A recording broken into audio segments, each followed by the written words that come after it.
Survival horror is one of gaming's biggest genres. Trying to keep your character alive for an 11-hour nightmare is an appealing concept to most people. For me, I just call that life. But there's a long forgotten cousin of survival horror, the homeless person beat 'em up horror genre. I'll be honest with you, I've never played the original Condemned. When I was younger, my dad got the sequel because he thought the cover looked kinda scary. That same logic led to him buying almost 100 shit-tier horror movies from Blockbuster when he went out of business. I'm not even exaggerating. Damn, you fine as hell. Hey, yo, think I can get you Are you serious, my brother? So I gave Condemned 2 a try when I was younger, found the combat to be very annoying, and gave up at the first fight. After several moves, my copy of that game was lost, but last week when I went to pick up my PS3 from a local game store, I saw Condemned 2 sitting on the shelf. Being an older and more patient man, I decided to give it another shot. Has my opinion changed? Let's find out. Condemned 2 starts out as a gritty horror action game. You play a former FBI agent named Ethan Thomas who comes across less like a sulking, drunken badass and more like a psychotic meth addict. I don't know, I guess something pretty bad happened to him in the last game, and I mean, looking at the state of the city, it's understandable. This place makes Gotham City look like Reykjavik?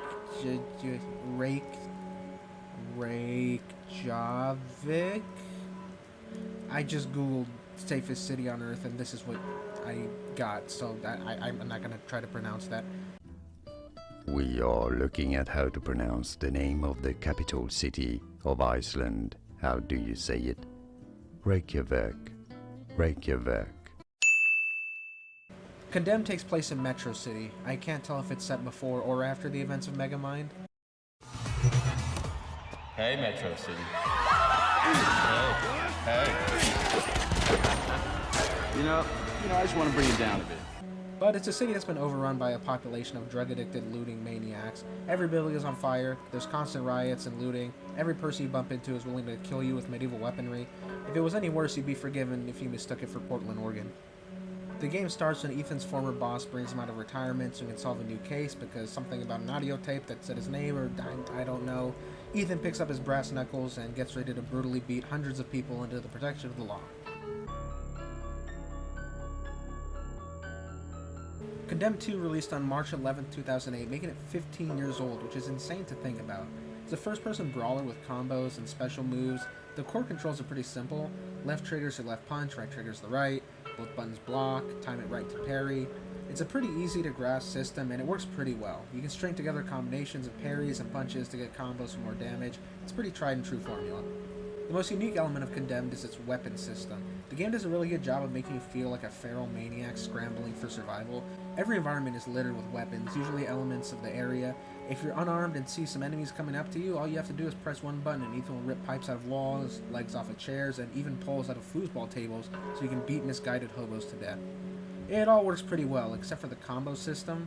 A lot of enemies take a pretty substantial amount of punishment, so executing combos for damage multipliers is a must.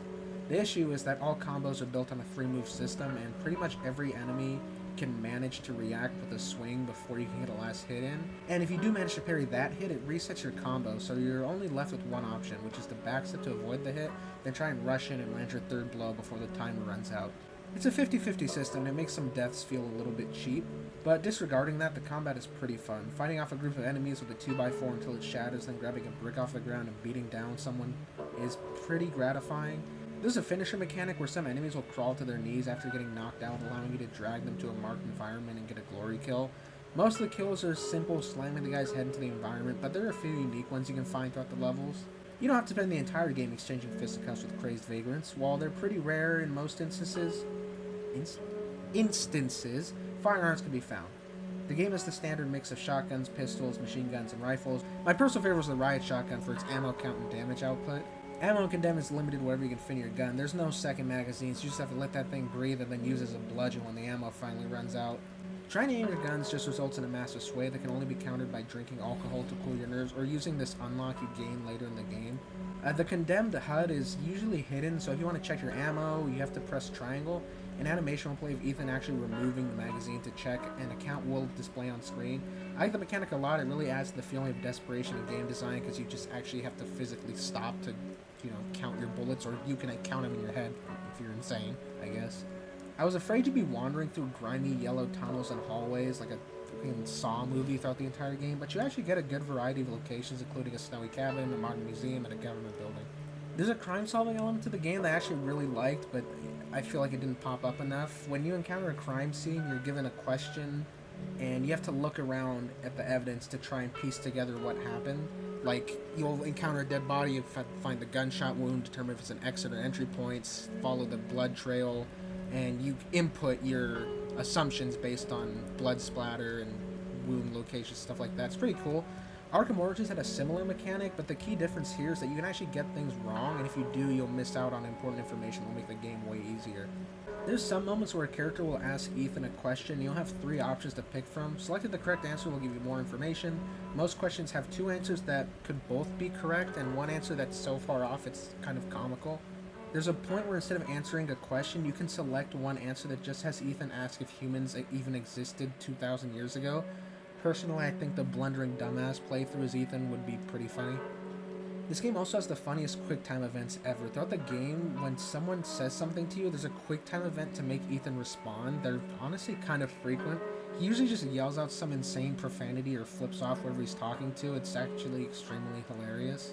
There are a few boss fights in the game. I wouldn't say any of them are too challenging, but they're a good change of pace for the game, and they all have pretty decent variety. There's this unintentionally funny one where you're on this trash barge and you have to use a giant magnetic crane to pick up these 3 like modified metal tank enemies and like slowly and comically lift them over this maze and drop them in a trash compactor. It's very unintentionally funny. I don't know if it was an issue with my copy or just low budget game design, but there's not even any sound effects when you drop them, so they just silently get crushed in the corner while you go to select the other one. It's kind of ridiculous. There's no challenge. You're in this high platform, so they can't even get to you. So it's just this sequence where there's 3 bosses that you just have to lift into the trash from a safe distance. Hilarious is the one word I can think of to describe Condemned 2's story. I'll try to summarize it because it's honestly just super ridiculous. In the first game, you're tracking down serial killer X, or SKX. One of the supporting characters in that game is SKX's uncle. At the end of the first game, either you shoot SKX in the head or he blows his own brains out. So at the start of this game, a tape is delivered to Ethan's former partner, asking him by name. So Ethan's boss brings him out of retirement to track down the uncle, but he's already dead. So you examine his body and you find out that he had very unique vocal cords. It seems like a random thing to point out, and it feels equally jarring when the game reveals it. It just feels like such a strange addition. I don't know. A little bit after that, the mayor gets murdered at a museum, and the security cameras show that SKX is alive and killed the mayor, even though in the last game you saw him get shot in the head, and I guess his uncle canonically nursed him back to health from a gunshot wound to the head. Just point blank. Don't know if that's possible.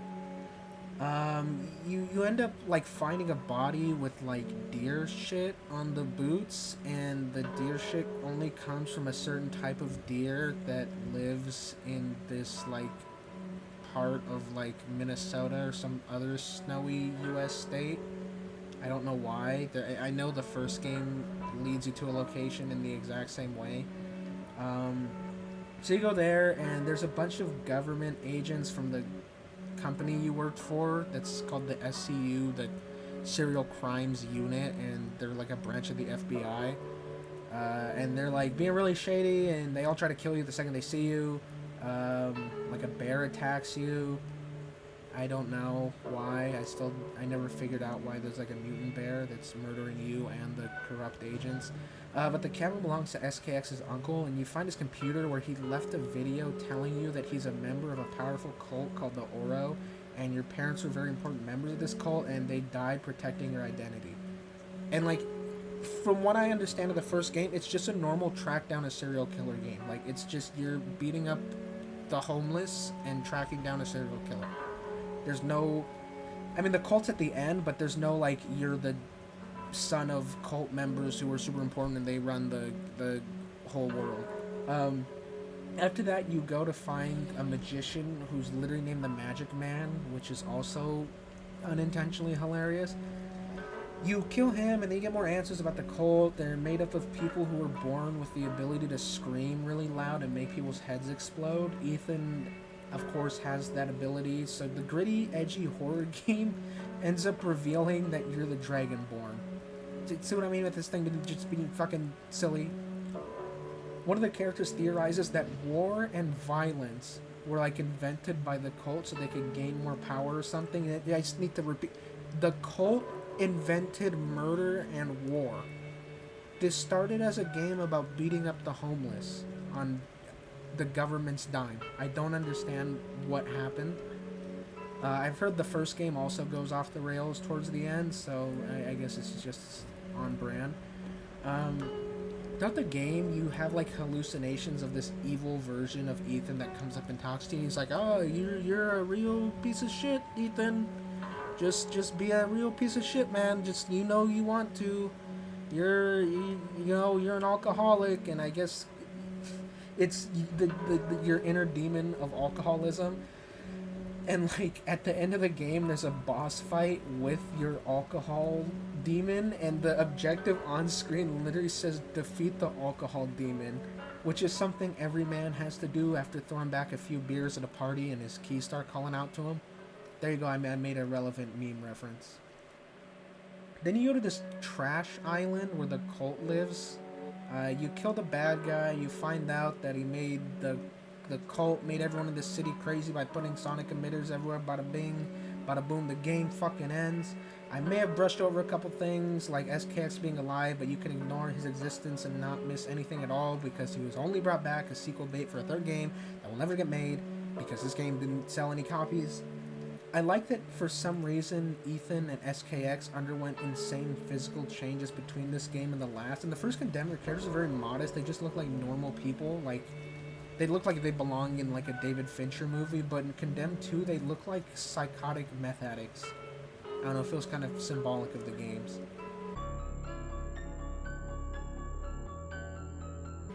So I ran Condemned on my PlayStation 3 as an original model, 160 gigs. The game ran really, really well. It never crashed, the frame was consistent.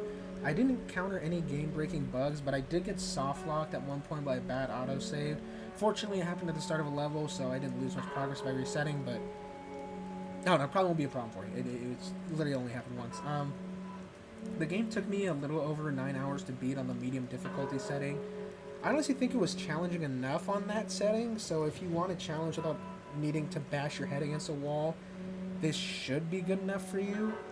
I couldn't imagine wanting to play this on higher difficulty. When I finished the game, I was surprised to find out there just weren't any trophies for this game, so if you're looking at trophy hunt, this isn't something you're looking for. I did some Googling. I guess there are achievements, but they're tracked in-game through the options menu, so they're not even tied to your PSN account. Yeah, so that's my thoughts on Condemned 2 Bloodshot. I don't know if I'd recommend it. I kind of had a good time with it, but I think sitting down and just grinding it out, it started to really bug me towards the end, and I just really wasn't feeling it anymore. But it is kind of an interesting look back at like an old type of game design that I don't think we're ever going to see again. That's it for that. I got another video that should be coming out soon. I'll be reviewing the Deadpool game from High Moon. Yeah, that should also be out pretty soon. I'm trying to get this video out very soon after my Alan Wake one. But yeah, stick around and you will see me there. Like the video, subscribe, or don't. I prefer it if you did though, but I can't control you.